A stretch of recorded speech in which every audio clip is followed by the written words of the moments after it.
തനിക്കുള്ള പിന്തുണ സംഗീത സംവിധായകൻ രമേശ് നാരായണനെതിരായ ഹേറ്റ് ക്യാമ്പയിനായി മാറരുതെന്ന് നടൻ ആസിഫ് അലി.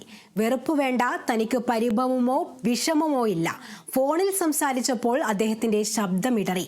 അദ്ദേഹത്തിന്റെ മാനസിക വിഷമം തനിക്ക് മനസ്സിലാകുമെന്നും ആസിഫ് അലി പ്രതികരിച്ചു. നമ്മളെല്ലാ മനുഷ്യന്മാരും റിയാക്ട് ചെയ്യുന്നത് പോലെ തന്നെയാണ് അദ്ദേഹം ചെയ്തത്. പക്ഷെ അത് ക്യാമറ ആംഗിളിലൂടെ വരുന്ന സമയത്ത് അത് കുറച്ച് എവിഡൻ്റായി അത് ഫീൽ ചെയ്തു എന്നാണ് എനിക്ക് തോന്നുന്നത്. എനിക്ക് അതിൻ്റെ അകത്ത് 100% ഒരു രീതിയിലുള്ള വിഷമമോ പരിഭവമോ ഉണ്ടായിട്ടില്ല. കലയോളം തന്നെ കലാകാരനെ സ്നേഹിക്കുന്നവരാണ് മലയാളികളെന്ന് നമ്മൾ ഇന്നലെ തെളിയിച്ചു. പക്ഷെ അതിനൊപ്പം അദ്ദേഹത്തിന് എഗെയിൻസ്റ്റ് ഒരു ഹെയ്റ്റ് ക്യാമ്പയിൻ ഉണ്ടാവുന്നതിനോട് എനിക്ക് ഒരു താല്പര്യമില്ല. അദ്ദേഹം മനഃപൂർവ്വം ചെയ്തതല്ല, അദ്ദേഹം അങ്ങനെ മനഃപൂർവ്വം ചെയ്യുന്ന ഒരാളല്ല. ഒരു മനുഷ്യനും അങ്ങനെ, ഒരു കലാകാരനും അങ്ങനെ ചെയ്യും എന്ന് ഞാൻ വിശ്വസിക്കുന്നില്ല. കൂടുതൽ വിവരങ്ങൾ നൽകാൻ കൊച്ചിയിൽ നിന്നും നിതിൻ പ്രഭാകരൻ ചേരുന്നുണ്ട്. നിതിൻ, നമ്മൾ പ്രതീക്ഷിച്ചതുപോലെ തന്നെയാണ് ആസിഫിന്റെ പ്രതികരണം ഉണ്ടായത്. തനിക്ക് പരിഭവമില്ല, അദ്ദേഹത്തിൻ്റെ വിഷമം മനസ്സിലാകുന്നു. ഇത്തരം ഒരു കലാകാരന്മാരും അങ്ങനെ പ്രതികരിക്കുന്ന ആളുകളല്ല എന്ന് തന്നെയാണ് മനസ്സിലാക്കുന്നത്. ഒരു ഹേറ്റ് ക്യാമ്പയിനായി മാറരുത് എന്നും ആസിഫ് അലി പറയുകയുണ്ടായി. എന്തൊക്കെ കാര്യങ്ങളാണ് അദ്ദേഹം പറഞ്ഞത്? ശ്രുതി, 2 ദിവസത്തെ മൗനത്തിന് ശേഷമാണ് ഈ വിവാദവുമായി ബന്ധപ്പെട്ട ആസിഫ് അലിയുടെ പ്രതികരണം പുറത്തു വന്നത്. അദ്ദേഹം ഇന്ന് കൊച്ചിയിൽ ഉടൻ പുറത്തിറങ്ങുന്ന ആസിഫ് അലിയുടെ ഒരു സിനിമാ പ്രമോഷനുമായി ബന്ധപ്പെട്ട നടത്തിയ വാർത്താ സമ്മേളനത്തിൽ അദ്ദേഹം പറഞ്ഞത്, കഴിഞ്ഞ ദിവസങ്ങളിലെല്ലാം കേരളത്തിലെ മുഴുവൻ മാധ്യമ പ്രവർത്തകരും മുഴുവൻ മാധ്യമങ്ങളും തന്നെ ബന്ധപ്പെട്ടിരുന്നു. എന്നാൽ താൻ പനി പിടിച്ച് കിടപ്പിലായതിനാൽ ഈ കാര്യങ്ങൾ കൃത്യമായ ഒരു പ്രതികരണത്തിന് മുതിർന്നില്ല എന്നാണ്. എന്നാൽ ഇപ്പോൾ ഒരു പ്രതികരണത്തിന് മുതിരാൻ കാരണം ഈ സംഗീതജ്ഞൻ രമേശ് നാരായണനുമായി ഉണ്ടായ പ്രശ്നം മതപരമായ രൂപത്തിൽ പോലും ചർച്ച ചെയ്യുന്ന രൂപത്തിലേക്ക് കാര്യങ്ങൾ എത്തി. ഇത് ഒരിക്കലും അംഗീകരിക്കാൻ കഴിയില്ല. അത്തരമൊരു ചർച്ച ഉണ്ടാകരുത്, അതുകൊണ്ടാണ് താൻ പ്രതികരണവുമായി എത്തിയത് എന്നാണ് ആസിഫ് അലി വ്യക്തമാക്കുന്നത്. അദ്ദേഹം പറഞ്ഞിരിക്കുന്ന പ്രധാനപ്പെട്ട ഒരു കാര്യം, ലോകത്തുള്ള മുഴുവൻ മലയാളികളും തന്നെ ഈ വിഷയത്തിൽ പിന്തുണച്ച് രംഗത്തെത്തി. ഈ മലയാളികളോടെല്ലാം തന്നെ പിന്തുണച്ച മുഴുവൻ ആളുകളോടും തനിക്ക് സ്നേഹം മാത്രമാണുള്ളത്. എല്ലാവരുടെയും പിന്തുണയ്ക്ക് തൻ്റെ സ്നേഹം അറിയിക്കുകയാണ്. അതോടൊപ്പം തന്നെ അദ്ദേഹം എടുത്തു പറഞ്ഞ ഒരു കാര്യമുണ്ട്, തനിക്കുള്ള പിന്തുണ, അതായത് ആസിഫ് അലി എന്ന നടനായ തനിക്കുള്ള പിന്തുണ സംഗീതജ്ഞൻ രമേശ് നാരായണനെതിരെയുള്ള ഹെയ്റ്റ് ക്യാമ്പയിനായി മാറരുതെന്നും അദ്ദേഹം പറഞ്ഞിരിക്കുന്നു. കൂടാതെ ഈ അവാർഡ് ദാനവുമായി ബന്ധപ്പെട്ട രമേശ് നാരായണൻ്റെ പേര് വിളിച്ചപ്പോൾ സ്റ്റേജിൽ നിന്നും തെറ്റായി വിളിക്കുന്ന ഒരു സാഹചര്യം ആദ്യമുണ്ടായി. ഇത് അദ്ദേഹത്തെ, എല്ലാ മനുഷ്യന്മാരെ പോലെയും അദ്ദേഹത്തെയും മാനസികമായി ചില ടെൻഷൻ അദ്ദേഹത്തിന് ഉണ്ടായിരിക്കാം. അതായിരിക്കാം അദ്ദേഹത്തിൻ്റെ ഭാഗത്തുനിന്നും ഇത്തരത്തിൽ ഒരു നടപടിയിലേക്ക് നീങ്ങിയതും എന്നും ആസിഫ് അലി പറയുന്നു. കഴിഞ്ഞ ദിവസം ഈ സംഗീതജ്ഞൻ രമേശ് നാരായണൻ തൻ്റെ ഫോണിൽ വിളിച്ചിരുന്നു. എന്നാൽ പനി പിടിച്ച് കിടപ്പിലായതിനാൽ തനിക്ക് ആ ഫോൺ എടുക്കാൻ കഴിഞ്ഞില്ല, ഫോൺ കോൾ എടുക്കാൻ കഴിഞ്ഞില്ല. ഇന്ന് തിരിച്ചു വിളിച്ചപ്പോൾ അദ്ദേഹത്തിൻ്റെ ശബ്ദം ഇടറുന്നതായി തനിക്ക് മനസ്സിലായി. തന്നെ നേരിൽ കാണാൻ കൊച്ചിയിലെത്തുമെന്നും രമേശ് നാരായണൻ പറഞ്ഞതായും ആസിഫ് അലി പറയുന്നു.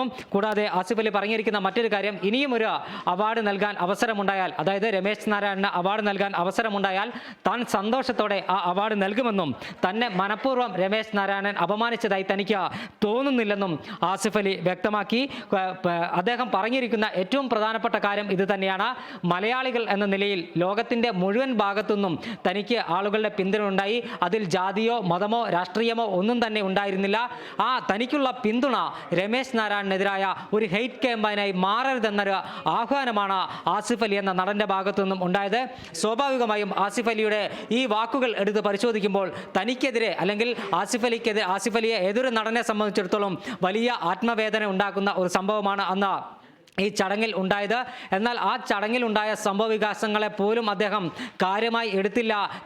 തന്നെ സ്നേഹിക്കുന്ന ആളുകളോട്, അല്ലെങ്കിൽ തനിക്ക് പിന്തുണ നൽകുന്ന ആളുകളോട് അദ്ദേഹം പറയുന്നത്, തന്നെ പിന്തുണയ്ക്കുമ്പോഴും നിങ്ങൾ സംഗീതജ്ഞൻ തന്നോട് ഇത്തരത്തിൽ പെരുമാറിയ സംഗീതജ്ഞൻ രമേശ് നാരായണനെതിരെ ഒരു ഹെയ്റ്റ് ക്യാമ്പയിൻ നടത്തരുതെന്ന് ആസിഫ് അലി പറയുന്നതാണ് നമുക്ക് എടുത്തു കാണിക്കാനുള്ളത്. ശ്രുതി, ഇതിൽ നമുക്കറിയാം, ഈ സോഷ്യൽ മീഡിയ ഈ വിഷയം വലിയ രീതിയിലാണ് ഏറ്റെടുത്തതെന്ന്. ഇപ്പോഴും വലിയ രീതിയിലുള്ള വിമർശനങ്ങളൊക്കെ ഉണ്ടാകുന്നുണ്ട്.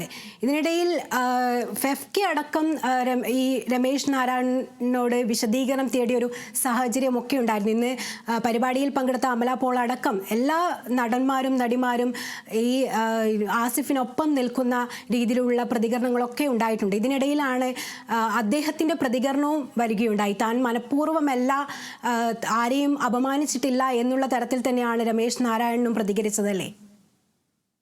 തീർച്ചയായും ശ്രുതി, ഈ വിവാദമുണ്ടായതിന് പിന്നാലെ സാമൂഹ്യ മാധ്യമങ്ങൾ ഒന്നടങ്കം ഈ വിഷയം ഏറ്റെടുക്കുകയും അതോടൊപ്പം സാമൂഹ്യ മാധ്യമങ്ങൾ മാത്രമല്ല മലയാളികൾ ഒന്നടങ്കം ആസിഫ് അലിക്ക് പിന്തുണയുമായി രംഗത്തെത്തുന്നത് നമ്മൾ കണ്ടതാണ്.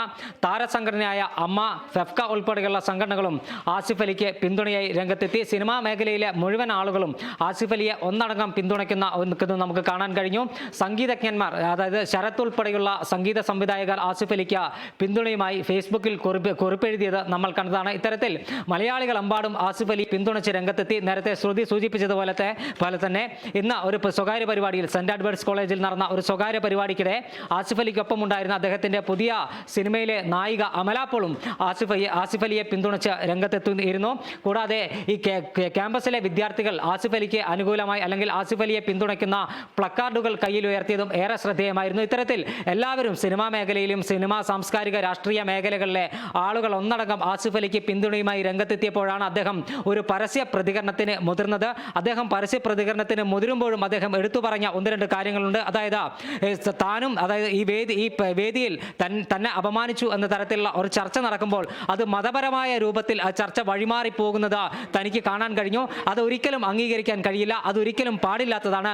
അത്തരത്തിൽ ഒരു ചർച്ചയുടെ ആവശ്യമില്ല എന്ന് ആസിഫ് അലി എടുത്തു പറയുന്നു. കൂടാതെ തന്നെ അപമാനിച്ചു എന്ന് നിങ്ങൾ പറയുന്ന, അദ്ദേഹം ആ വാക്കുകളാണ് ഉപയോഗിച്ചത്, താൻ അപമാനിക്കപ്പെട്ടതായി തനിക്ക് തോന്നിയിട്ടില്ലെന്നും തന്നെ സ്നേഹിക്കുന്ന ആളുകൾക്കാണ് അത് തോന്നിയത്.